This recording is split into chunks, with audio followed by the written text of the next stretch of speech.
En este video vemos a un hombre con mal aspecto en una cama de hospital. La primera vez que vi el video pensé que se trataba de alguna enfermedad o algo así, pero la historia va más allá. En el video vemos a alguien sirviendo una taza de té, y esto es porque hay un secreto que conecta a ambas piezas.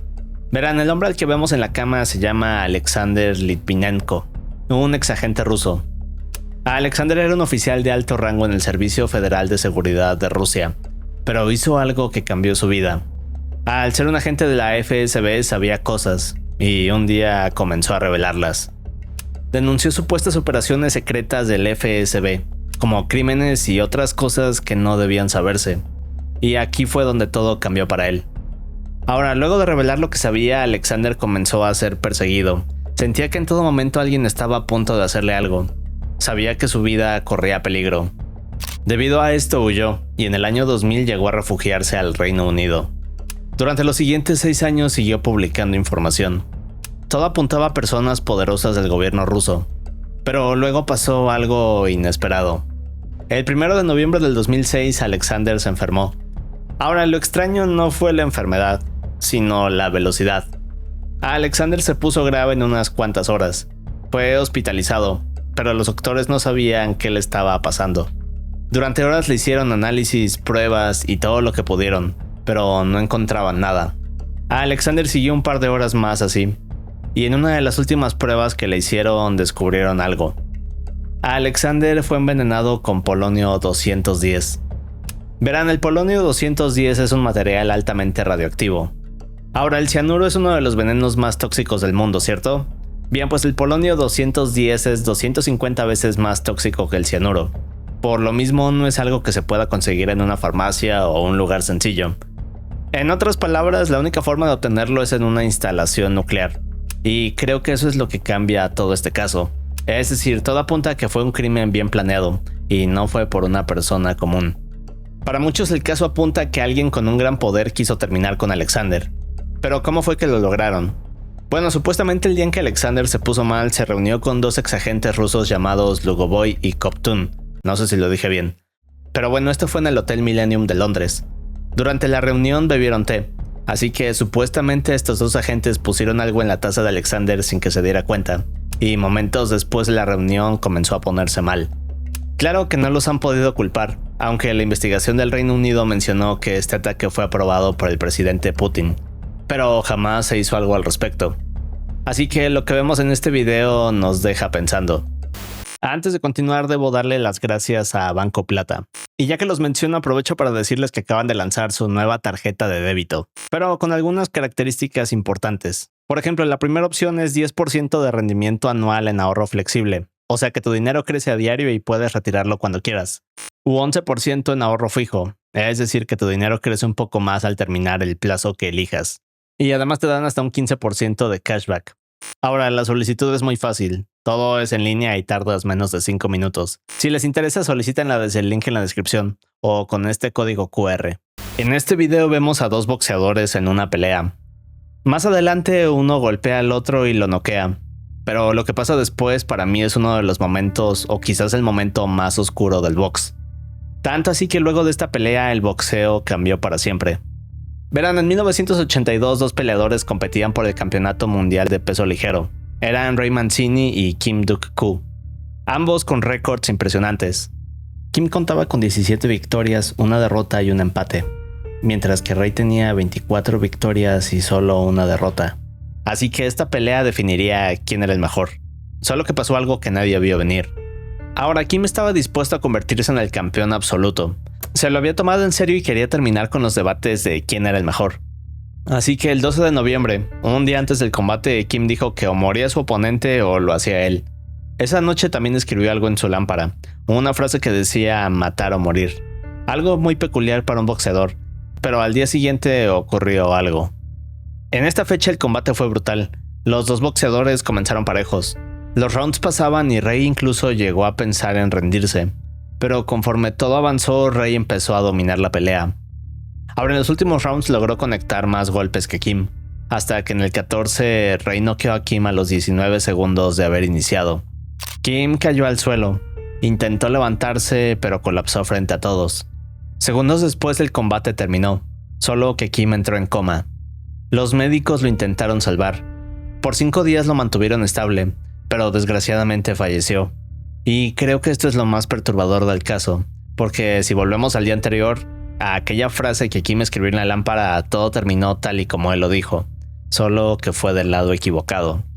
Como dije, el suceso cambió para siempre al box. De hecho, luego de esto, los rounds de campeonato se redujeron de 15 a 12. Todo esto para proteger a los boxeadores. En 2009, un hombre ruso de 28 años llamado Artyom Sidorkin comenzó a sentir un fuerte dolor en el pecho. Al principio intentó ignorarlo, pero pronto se volvió peor, hasta que llegó un punto en el que no podía mantenerse de pie. Unas horas después, Artyom comenzó a toser sangre. Aquí fue cuando se dio cuenta que era mucho peor de lo que pensaba, así que salió corriendo a urgencias. Ahora, cuando llegó estaba pálido, encorvado y su expresión en el rostro era terrible. Se veía tan mal que los médicos pensaron que eran sus últimos momentos, pero aún así intentaron ayudarlo. Ahora, poco después lo llevaron a observación y le hicieron varias preguntas. El diagnóstico final fue que sus pulmones estaban colapsando debido a un tumor. Aquí lo llevaron a hacerse una radiografía. Minutos después el radiólogo confirmó que había algo creciendo adentro de sus pulmones, así que podemos imaginarnos su reacción. Seguramente fue una noticia devastadora, pero aquí hay otro detalle. Ahora, para no hacer más grave el procedimiento, los médicos dedicaron a extraer solo una pequeña muestra para saber si esta masa era cancerosa o no. Sidorkin estaba aterrado, pero no tuvo otra opción, y luego descubrieron algo aún más extraño. Ahora, cuando leí este caso por primera vez pensé que iban a encontrar un tumor o algo similar, pero jamás imaginé que lo que encontrarían sería mucho más bizarro. Verán, días después Sidorkin entró al quirófano. El cirujano extrajo la muestra, solo que al observarlo notó que era mucho más raro de lo que imaginaban. El objeto tenía algo oculto. Había algo en el interior de esta masa. El cirujano lo abrió y luego se llevó una sorpresa. Lo que estaba creciendo en la pared del pulmón era un pequeño árbol. Medía apenas 5 centímetros de largo. El color era verde intenso. Pero lo más sorprendente es que este árbol estaba vivo y desarrollándose sin ningún problema. Así que, ¿cómo es posible que esto ocurriera? Bueno, los médicos concluyeron que todo fue debido a la profesión de Sidorkin, que era un botánico. Había inhalado una semilla de abeto que quedó alojada en sus pulmones, así que al crecer el árbol comenzó a mezclarse con todo el tejido pulmonar. Esto fue lo que hizo que tosiera sangre. El caso fue una extraña coincidencia. Ahora, en mi opinión, no sé si a esto se le puede llamar suerte, porque por un lado la semilla se metió a su cuerpo y empezó a crecer ahí, pero al mismo tiempo fue un alivio que se tratara de esto y no una enfermedad mortal. Algo así como sustos que dan gusto. Bien, cuando los médicos le informaron a Sidorkin que no tenía cáncer, sino un árbol adentro de él, quedó sorprendido, y al mismo tiempo se sintió aliviado. Existe una foto del caso, pero es bastante grotesca. Este es un ejemplo de un caso perturbador con una explicación médica, pero el siguiente es un caso de una persona oscura. Pauline Dakin era una chica que siempre había pensado que había algo raro con su familia. Solo que a diferencia de muchos casos descubrió que no estaba equivocada, pero lo que encontró fue más extraño de lo que imaginaba. Ahora, en 1970, cuando Pauline tenía 5 años, sus padres se separaron. Esta no fue una sorpresa. Su padre Warren era un alcohólico y además era violento. Pero después de la separación, Pauline notó algo extraño en su madre Ruth. Vivía con una ansiedad constante que no podía explicar. Con el tiempo esta ansiedad se convirtió en paranoia. Cada vez era más difícil de ignorar, pero luego llegaron otros cambios. Verán, cuando Pauline tenía 9 años, su madre le dijo que irían de vacaciones a Winnipeg, a más de 1600 kilómetros de distancia. Luego preparó la camioneta y condujeron sin parar.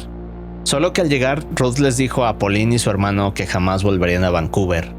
Cuando escucharon esto, preguntaron por su padre, pero Ruth solo les dijo que así tenía que ser, y que cuando fueran adultos les explicaría todo. Ahora, Pauline y su hermano no entendían nada. Estaban tristes, pero hicieron caso y empezaron una nueva vida. 4 años después, Pauline estaba adaptada a Winnipeg. Lo veía como su nuevo hogar, pero su madre les ordenó mudarse de nuevo.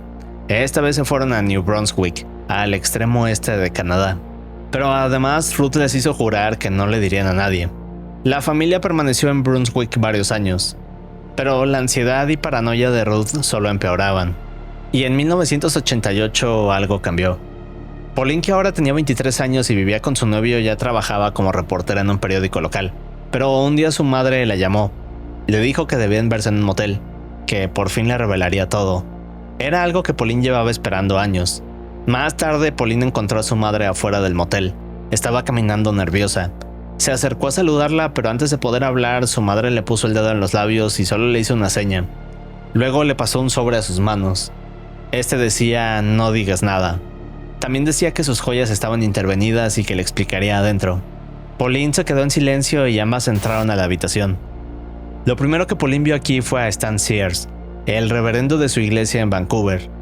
Su madre le confesó que se habían enamorado y que tenían una relación secreta desde hace muchos años atrás. Pero eso no fue nada comparado con lo que dijo después. Y este es el punto que me sorprendió acerca de esta historia. Verán, su madre le explicó que las mudanzas tenían una razón. El padre de Pauline Warren era un mafioso. Era un miembro de alto rango de esta mafia en Vancouver. Tras la separación, la mafia pensó que Ruth sabía demasiado, así que habían puesto un precio a su cabeza. Stan también tenía una orden. La mafia sabía de su relación con Ruth. Ambos pensaron que lo mejor sería no ir con la policía. Es decir, sabían lo que pasaba con las personas que los delataban. Así que pensaron que lo mejor sería ocultarse. Y aquí es cuando Pauline recordó que durante varios años Stan los había visitado. Pero esto iba más allá. En realidad, Stan se movía con ellos a las distintas ciudades intentando escapar. Los tres pasaron horas en la habitación.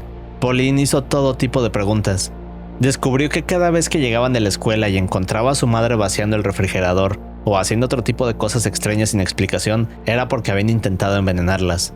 Y los 6 cambios de escuela a través de la ciudad fueron porque la mafia descubría dónde estudiaba. Pero aún falta lo peor. Cuando terminaron de platicar, Pauline preguntó cómo mantenerse a salvo. Su madre le explicó que ya estaban dentro de un programa especial de protección. Le dijo que los agentes encubiertos los seguían para mantenerlos a salvo. Luego Stan le entregó una radio. Le dijo que solo lo usara en situaciones de emergencia. Ahora, Pauline preguntó por su padre, pero Ruth respondió que no estaba en la cárcel, sino que estaba en el mismo programa de protección. Incluso le entregó una carta donde su padre explicaba que esperaba a Pauline cuando estuviera lista. Al salir, Stan también le entregó un transmisor GPS magnético.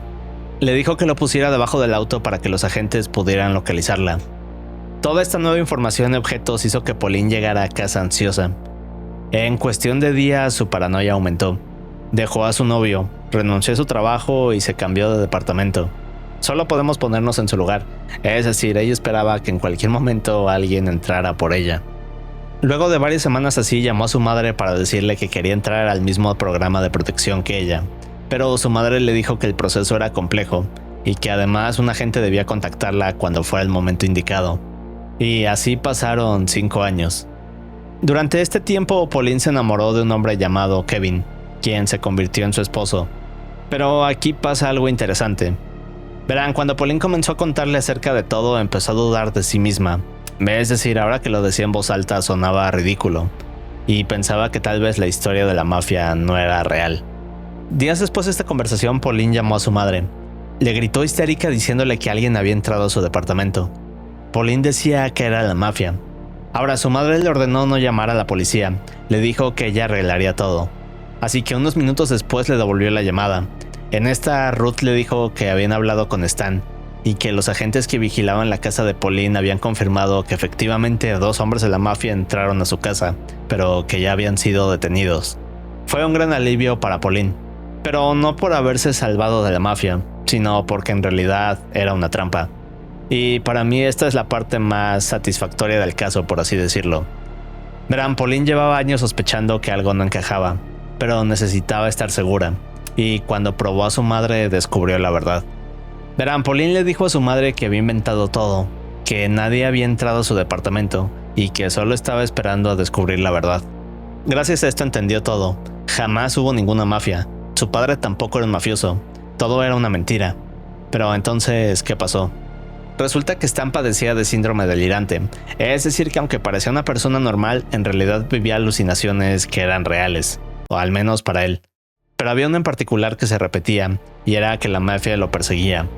Ahora, durante la relación con la madre de Pauline, la transmitió ese delirio a través de algo llamado locura de 2, un síndrome donde la personalidad dominante contagia a la otra. Pauline los confrontó, pero no admitieron la mentira. Para ellos todo era real. Y esta parte me deja pensando. Es decir, si lo vemos desde su perspectiva, Stan y Ruth no mentían. De cierta forma intentaban hacerlo por el bien de Pauline y su hermano. Para ellos lo de la mafia era real.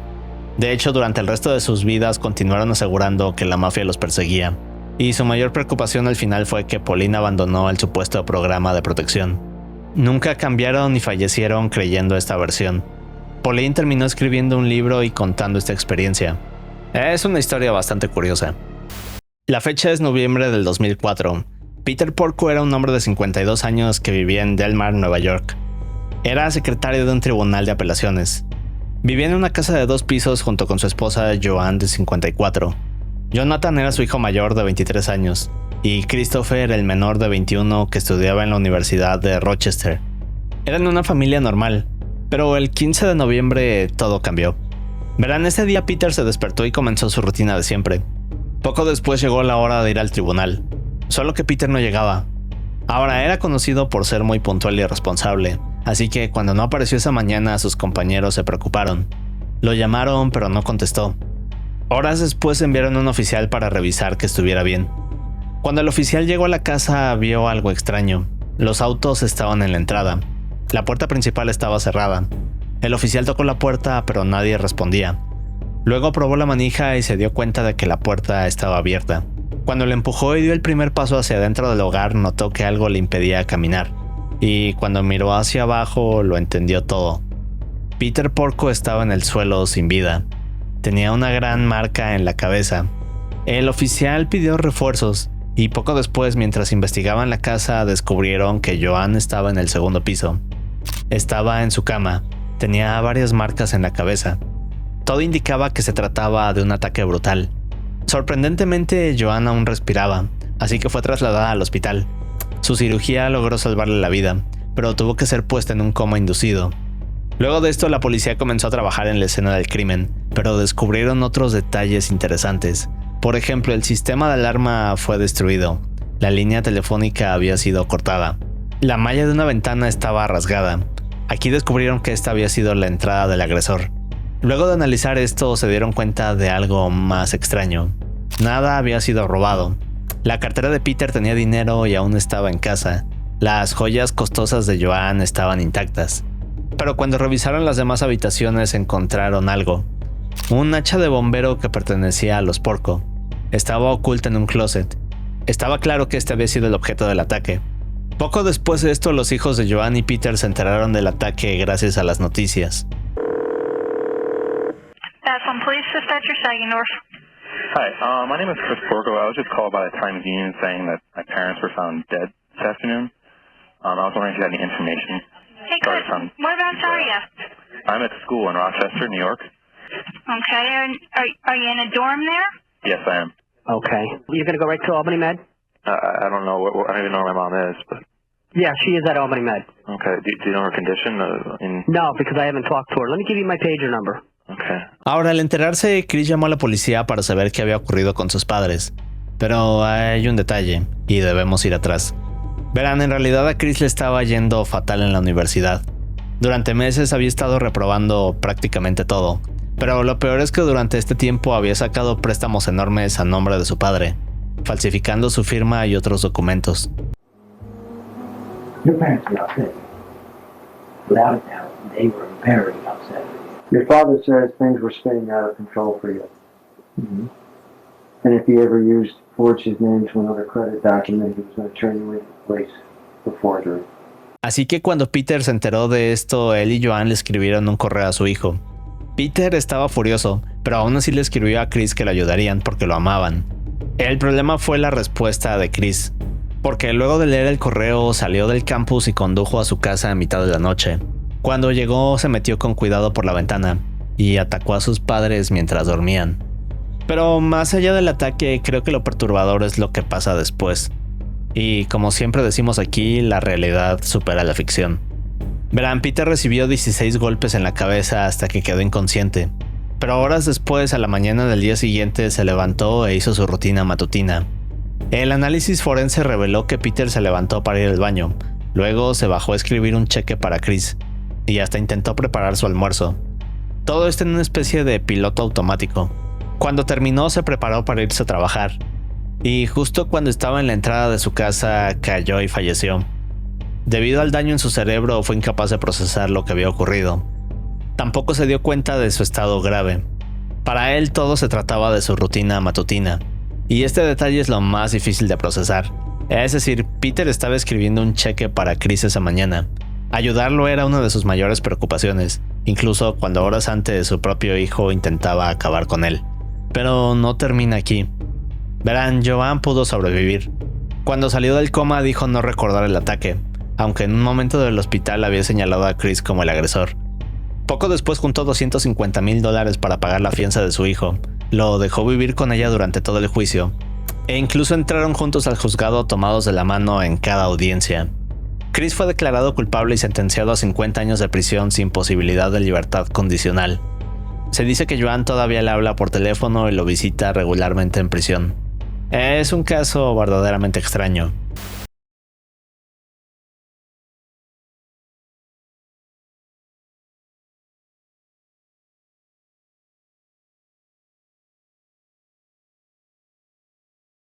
En 1984, Carl Suchek estaba a punto de dar un gran paso. Verán, Carl era un gran acróbata que buscaba ser uno de los más grandes, así que tuvo una idea: fabricar un objeto en el cual pudiera meterse para caer desde una gran altura. Meses después construyó este gran barril rojo, y poco después hizo su primera prueba en las cataratas del Niágara.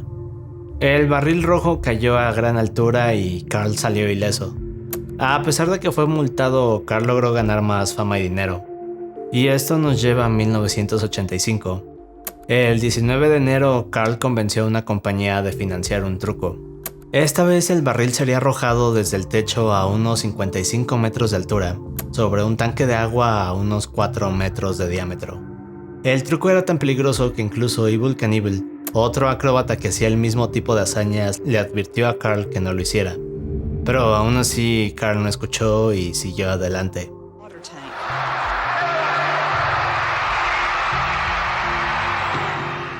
Apenas unos segundos después de que el barril llega hasta lo más alto, hubo un error de cálculo.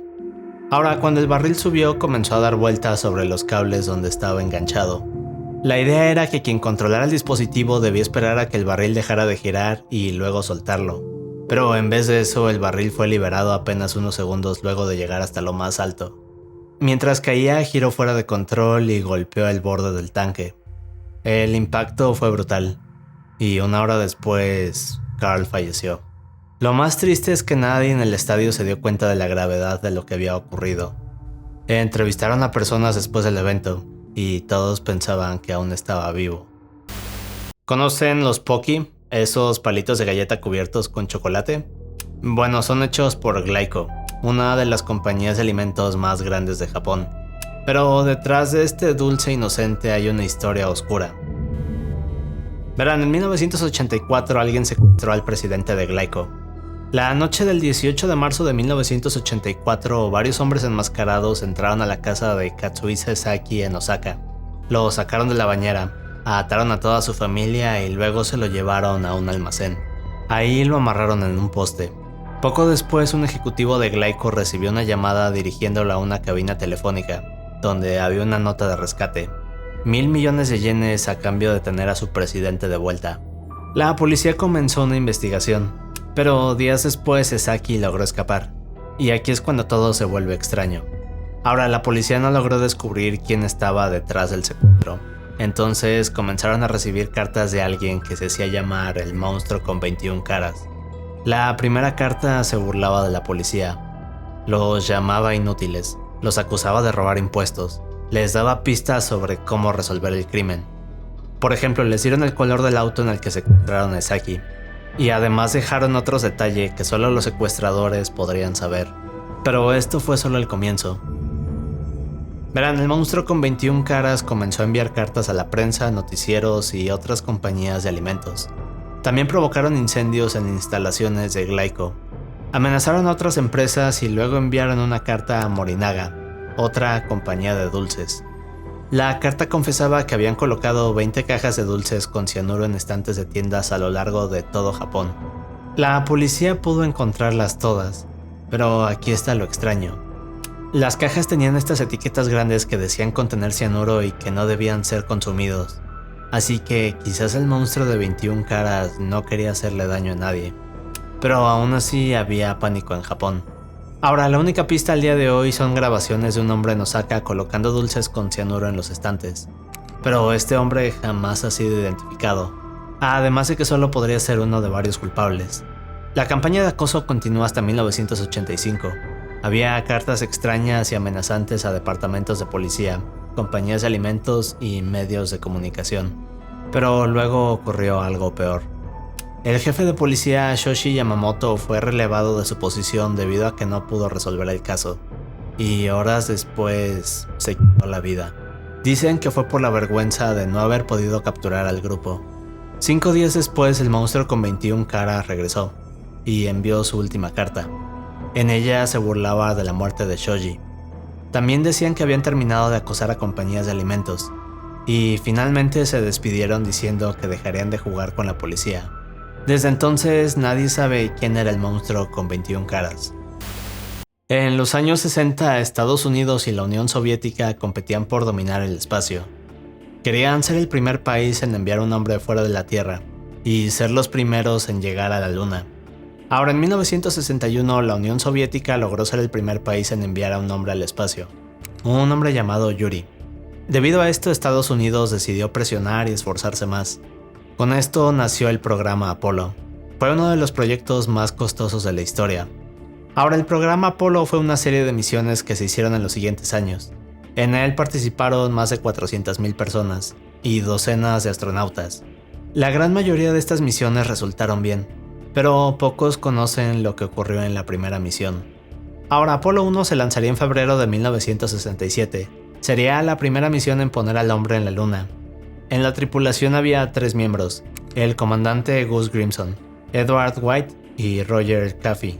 Los 3 pilotos estaban ansiosos por darle la victoria a su país. Sin embargo, no imaginaban que este sería su último vuelo espacial. El 27 de enero de 1967 era un día como cualquier otro, pero estaba a punto de convertirse en uno de los momentos más oscuros de la NASA.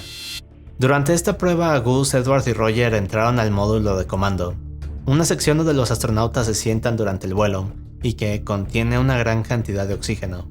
Ahora, podríamos pensar que esto es algo bueno, ¿cierto? Bien, en este caso no tanto. Verán, de las 400,000 personas trabajando en el proyecto, hubo muchas que advirtieron sobre los riesgos de tener tanto oxígeno aquí.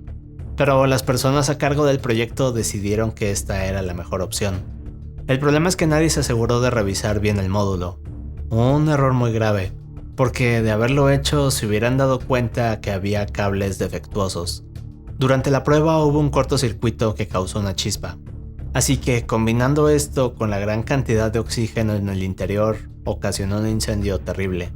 Pero lo peor fue cuando la tripulación se dio cuenta de lo que estaba sucediendo. O mejor dicho, cuando se dieron cuenta que estos serían sus últimos momentos con vida.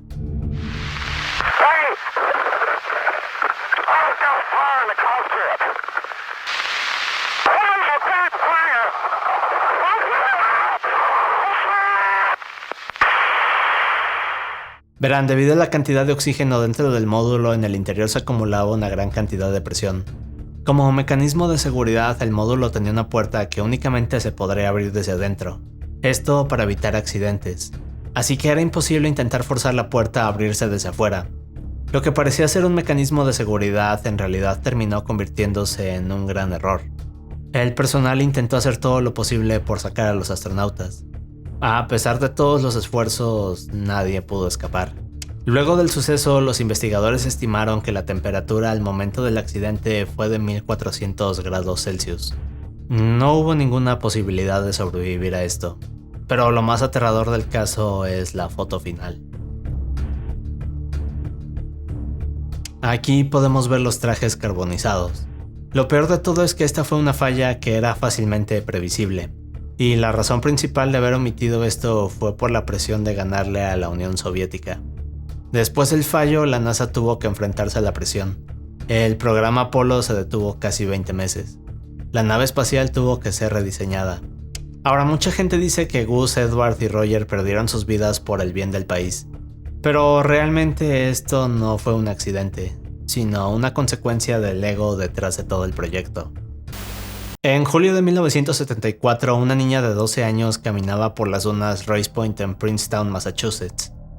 De pronto, su perro se adelantó olfateando algo entre la arena. La niña lo siguió, y lo que encontró ahí fue un cuerpo. Estaba envuelto en una toalla blanca. Este se encontraba en estado de descomposición avanzada.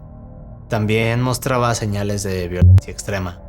Pero además, quien hizo esto se aseguró de deshacerse de todas las partes que pudieran confirmar la identidad de esta persona. Así que esto demostraba que había un plan elaborado. Durante casi 50 años fue un caso sin resolver, conocido como la Dama de las Dunas, uno de los misterios más antiguos de Massachusetts. Ahora aquí surgieron varias pistas, pero todas llevaban a callejones sin salida. Se hicieron exhumaciones, reconstrucciones faciales, comparaciones con miles de desaparecidos, y nada funcionó. Nadie sabía quién era esta mujer, ni quién le hizo esto. Ahora, en los años 70 no existían bases de ADN ni las técnicas forenses que existen hoy, pero eso nos lleva a octubre del 2022, donde todo cambió. El FBI identificó a esta mujer usando genealogía genética, es decir, combinaron su ADN con árboles familiares públicos. La mujer resultó ser Ruth Marie Terry, de 37 años y originaria de Tennessee. Esta fue la primera gran pista del caso. Ahora la pregunta era, ¿quién estaba detrás del crimen? Bien, la investigación llevó al FBI a un hombre llamado Guy Rockwell Moldavin. Verán, Ruth y Guy se casaron apenas 5 meses antes del crimen. Ahora, Guy había sido el principal sospechoso en la desaparición y muerte de su otra esposa y su hijastra, en Seattle durante el año 1960, pero nunca lo condenaron. Tras confirmar el matrimonio, los viajes de la pareja, y que Ruth cortó contacto con su familia después de estar con él, las autoridades concluyeron oficialmente en 2023 que Guy fue el responsable de su fallecimiento. Solo que había un inconveniente. Guy falleció en 2002, así que aunque confirmaron que él estuvo detrás de todo, nunca pudo ser llevado a un juicio. Es un caso donde la justicia llegó, pero era demasiado tarde.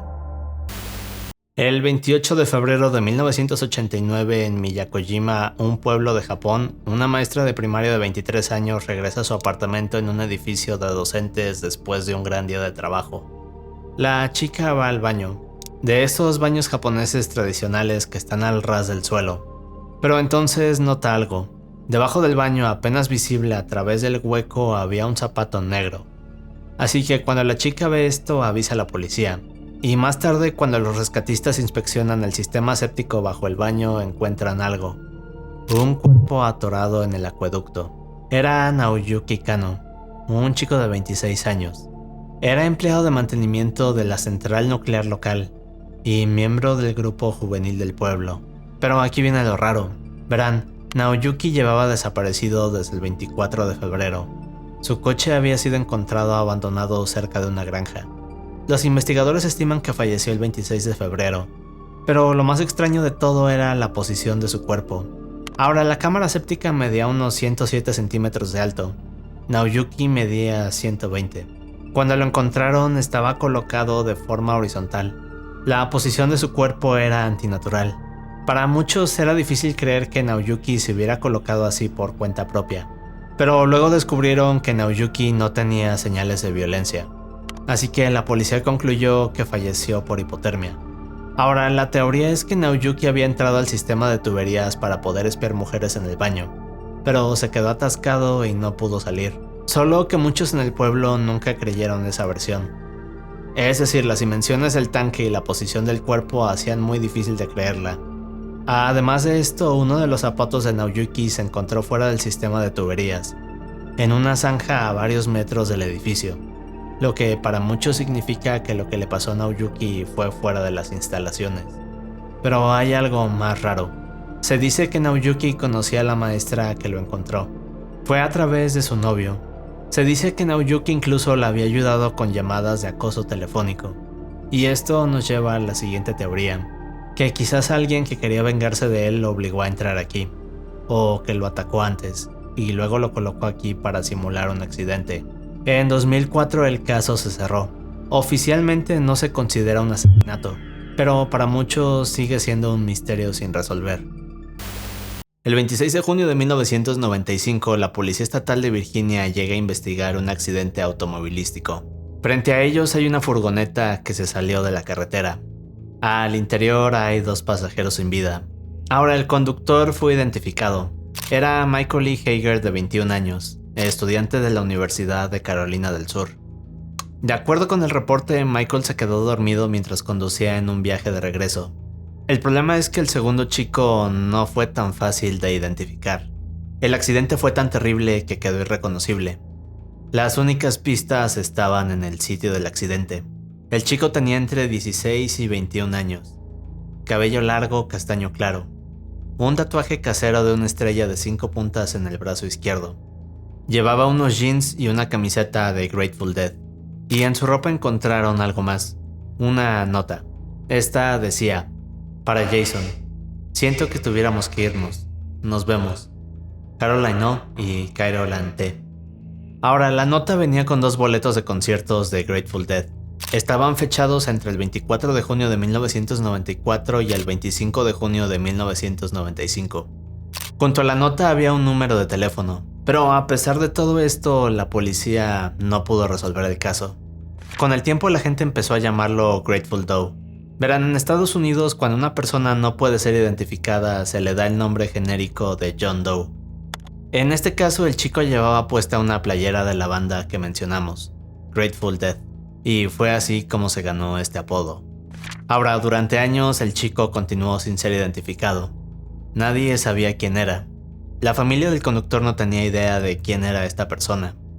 No sabían por qué su hijo estaba conduciendo con él. Con el paso del tiempo se crearon varios bocetos, reconstrucciones y retratos de la supuesta apariencia de esta persona. Después de que comenzaron a circular estas imágenes, comunidades de Reddit, Imgur y Facebook comenzaron a investigar. Primero difundieron una reconstrucción. Esta era más detallada, e incluso pusieron el tatuaje y los boletos en ella.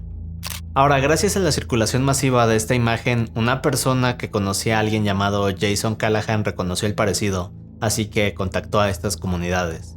Esta persona dio más fotos de Jason, y todas coincidieron con la reconstrucción. Poco después, la familia de Jason terminó viendo las publicaciones, así que decidieron hacer una prueba de ADN. En diciembre del 2015, casi 20 años después de todo, se confirmó que aquel pasajero misterioso era Jason Patrick Callahan, de 19 años, un chico de Myrtle Beach en Carolina del Sur. Pero aquí viene la parte más triste de esta historia. Ahora, la familia de Jason ni siquiera consideraban la posibilidad de que su hijo hubiera fallecido. Su madre pensaba que Jason estaba viajando en la carretera, siguiendo el paso de su banda favorita, Grateful Dead. Por eso jamás lo reportaron como desaparecido. La última vez que Jason y su madre se vieron fue en 1995, un par de meses antes del incidente. Es un caso sorprendente y al mismo tiempo triste. Fan Ma Yi nació en 1976 en Hong Kong. Fue abandonada cuando era niña, pero su historia se convirtió en una de las más oscuras del país. Fan creció en un orfanato, pero le expulsaron al cumplir los 15, que era la edad límite. Sin hogar, terminó viviendo en la calle, y poco a poco cayó en adicciones. Pasó por varios trabajos hasta acabar como anfitriona de un club. Aquí conoció a Chan Man-yok, miembro de la triada Wo-Shin-Wo, un grupo criminal peligroso. Verán, entre 1997 y el 99, Fan le robó $4,000 a Chan. Un gran error. Ahora, cuando Chan se dio cuenta, obligó a Fan a pagarle todo, pero esta no pudo hacerlo. Solo le devolvió una parte del dinero, así que Chan decidió darle una lección.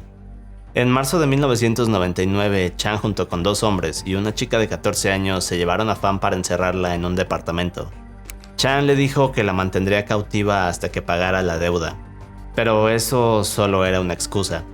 Verán, Fan estuvo un mes cautiva, y lo que ocurrió en este departamento fue brutal. Fue tan terrible que perdió la capacidad de caminar, y poco después falleció. Luego de esto, sus agresores no sabían qué hacer con ella, así que su idea fue deshacerse de toda evidencia. Para esto desmembraron el cuerpo, hirvieron los restos y finalmente cosieron su cabeza dentro de una muñeca de Hello Kitty grande. Un par de meses después, en mayo de 1999, Ah Fong, la chica que participó en el crimen, fue a la policía. Decía que era atormentada en sus sueños por Fan. Luego contó todo lo que pasó y llevó a la policía al departamento. La policía registró el lugar y no tardaron en encontrar la muñeca de Hello Kitty. con los restos aún en su interior. Los 3 hombres fueron condenados por homicidio. Ah Fong, en cambio, quedó libre por colaborar como testigo. El caso quedó marcado como uno de los más perturbadores de Hong Kong, y es conocido como el asesinato de Hello Kitty. Este video de junio del 2013 es de una cámara de seguridad y muestra a una niña y un hombre caminando en un Walmart. Todo se ve normal, pero la historia de fondo es perturbadora. La niña del video es Cherish Lily Periwinkle, de 8 años. El hombre con ella es Donald James Smith. Todo comenzó un par de horas atrás. Verán, la madre de Cherish, llamada Rain, estaba con sus 3 hijos en una tienda de descuento. Ahora, Rain no tenía mucho dinero y siempre luchaba por mantener a sus hijos. Ese día estaba buscando algo de ropa para ellos. Aquí es cuando aparece Donald. Este se acerca a Rain y comienza una conversación. Un par de minutos después se llevan bien, y Donald le dijo que tenía una tarjeta de regalo de Walmart de $150. Así que se ofreció para llevar a Rain y sus hijos a comprar ropa a Walmart. Rain aceptó este gesto amable, o lo que parecía hacerlo. Verán, en realidad Donald había salido de la cárcel 3 semanas antes. Era un depredador con un gran historial criminal hacia menores desde los años 70. Durante 2 horas Rain y los niños estuvieron caminando a su lado por Walmart. Donald los fue engañando poco a poco, hasta que Rain confió totalmente en él. Pero a las 10:30 todo cambió. Donald le dijo a Rain que llevaría a Cherish al McDonald's que estaba dentro de Walmart para comprarle comida. En este punto Rain confiaba ciegamente en él, así que dijo que estaba bien. Pero Donald y Cherish nunca fueron al McDonald's. Las cámaras de seguridad los grabaron caminando hacia la salida, y luego mostraron a Donald metiendo a Cherish a su furgoneta blanca para luego huir. 30 minutos después, Rain se dio cuenta de que la habían engañado. Llamó a la policía, y 4 horas después emitió una alerta Amber, pero era muy tarde. Cherish fue encontrada la mañana siguiente cerca de un arroyo. Estaba sin vida. La policía no tardó mucho en encontrar a Donald. En 2018 fue declarado culpable de secuestro, abuso sexual y asesinato. Fue sentenciado a pena de muerte y actualmente está en el corredor de la muerte de Florida. Verán, existía un sitio web llamado Poorly Planned Comics, creado por un tal Jack Masters. Ahora este webcomic fue creado en 2007, pero eliminado hace unos años. Aún existen algunos archivos en internet, pero hay una historia terrible detrás. Verán, el sitio presentaba varios cómics con diferentes historias y personajes. Era difícil encontrar sentido a estos cómics hechos en Microsoft Paint. Ahora el sitio se fue expandiendo hasta el año 2010 aproximadamente. Un tema recurrente es que los personajes de las historias rompían la cuarta pared, así que los veíamos discutir con el autor. Digamos que era como si el cómic se desarmara ante todos, por así decirlo. El cómic a veces mostraba un tono filosófico, con referencias a la conciencia, arte, la obsesión y la salud mental. Pero es aquí cuando el tono cambia. A lo largo de la serie se creó algo así como un rompecabezas secreto, que hasta el día de hoy nadie ha resuelto totalmente. Y todo esto nos lleva a lo más notable de esta mega historia, el último cómic titulado El Final. Verán, esta parte de la historia habla del final de la vida del autor, o más bien es una nota de desvivimiento. En su última nota Jack dice: si estás leyendo esto, estoy desvivido. El cómic es mi última voluntad y testamento. Postdata, si quieres saber por qué me desviví, la historia está aquí, aunque es larga. El problema es que el documento que Jack dejó es difícil de entender. Es largo y difuso. Consiste en una colección de correos electrónicos y notas donde habla de sus obsesiones y conflictos con otros creadores. Y aquí empezamos a darnos una idea de su obsesión. Verán, Jack quería crear uno de los mejores webcomics, pero constantemente se obsesionaba con otros creadores con ideas similares. Para Jack, todo aquel que hiciera algo similar a lo suyo le estaba robando. Esto fue escalando al punto donde imaginaba conspiraciones en su contra. Comenzó a volverse paranoico, y cuando no pudo más, colapsó. Al inicio muchos pensaron que esto podría ser una historia falsa, pero luego ocurrió algo. Alguien descubrió un obituario en Madison, Wisconsin. Este confirmaba el desvivimiento de un tal Jack Masters. El obituario incluye la fecha, edad y otros detalles que parecen encajar con la nota final del autor. así que todo indica que es una historia real. Y esto es lo desgarrador. Jack mostró su talento en decenas de piezas de internet, pero por otro lado había alertas, paranoia, obsesión y el tormento en su interior. En este video de seguridad, un hombre en un aeropuerto parece buscar una forma de salir. Ahora, para dar contexto, esto pasó la noche de Año Nuevo del 2024. El hombre que vemos es Kyler Effinger, de 30 años. Esta noche Kyler tomaría un vuelo para ir a visitar a su abuelo enfermo, pero hubo un error, o más bien varios errores. Todo se fue acumulando, y a eso de las 9:50 el gerente de una tienda reportó un incidente con un pasajero, Kyler. Apenas llegó sintió que algo no estaba bien. El personal de seguridad lo vigilaba demasiado. Poco antes de abordar lo detuvieron para interrogarlo. Le dijeron que era una amenaza. Ahora Kyler no entendía por qué lo trataban así que comenzó a ponerse nervioso y a enfadarse. Intentaba explicar que solo iría a visitar a su abuelo, pero la seguridad insistía en que no era cierto. Gracias a esto, Kyler perdió su vuelo. Esto lo alteró aún más, así que llamó a su padre, y cuando su padre lo escuchó al teléfono, supo que algo iba muy mal. Verán, Kyler tenía trastorno bipolar.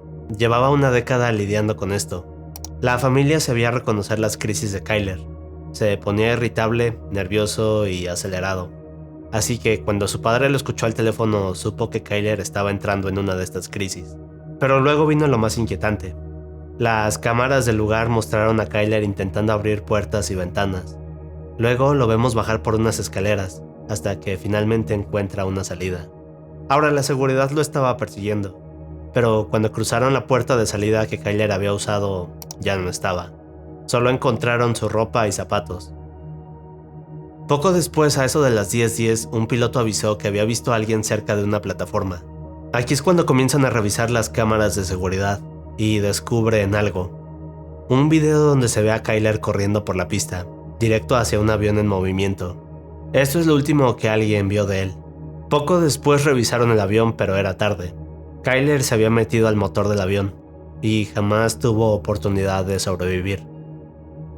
Nadie alcanzó a detenerlo antes de que fuera tarde, así que muchos se preguntan si esto fue una falla de seguridad o una crisis que nadie supo manejar. Luego del incidente, la familia de Kyler pidió que su historia se conociera para mostrar la importancia de tratar este tipo de trastornos.